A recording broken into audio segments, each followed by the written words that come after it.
Let's go out now to Fox Weather's Max Gorden. He's standing by with an update about where this storm is going and how residents are reacting. Max, good to see you. Thanks for being with us, for making time. You have been tracking this from the very beginning. You've been out in the elements. What are you seeing? Yeah, well, right now we're experiencing a lull in the storm activity in Sonoma County. Really, the storm began impacting this area, kind of midweek last week, and it's been really pounding the Sonoma coast, north coast area of California, as well as the Bay Area and points south ever since. Really, the storm activity has kind of moved more to the south, hitting the central coast. And it's, the cleanup efforts have really now begun in earnest. You can see behind me, I'm standing right next to the Russian River. This river has been an area of concern for a lot of people. It has flooded in the past. 2019 was a big flood year. But luckily, in this case, the river stayed below flood stage. So that's some really good news for people here. The Sonoma County Sheriff's Office lifting evacuation warnings for people living along the Russian River. But if you look out onto the river, you can see just how impressive it is. A lot of water flowing out there. It's much wider than it normally is. And if you look over to the opposite bank, you can actually see how close the water came to some homes, really just feet away from some folks' doorsteps. So a nerve-wracking experience for a lot of people who live along the Russian River. Now, again, since last week, California has been slammed by a series of storms that have caused widespread flooding, downed trees, and mudslides. Governor Gavin Newsom says that these storms have claimed more than a dozen lives, a death toll that's higher than the deaths caused by wildfires over the past 2 years. Throughout the Bay Area, thousands are still without power. High winds have caused trees to topple into lines, and utility crews have been working amid the storms to try to get the lights back on.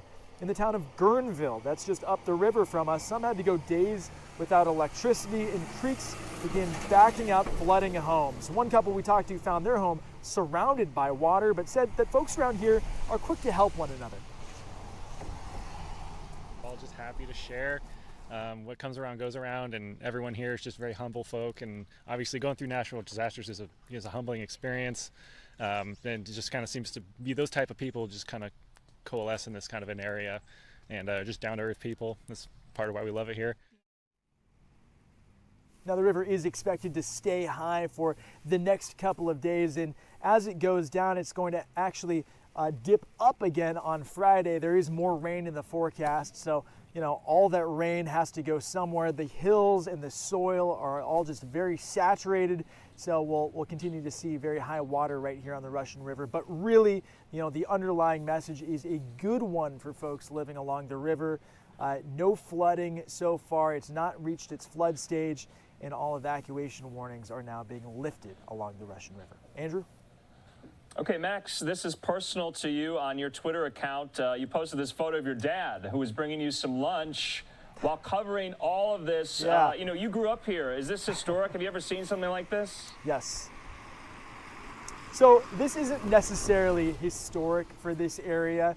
Back in 2019, the water actually reached this bridge where we're standing on, flowing over the bridge in some cases. So this isn't necessarily as high as the water has gotten, but this is an impactful event for the region. A lot of eyes were on the river. It's never a pleasant thing when water goes into people's basements, into their garages.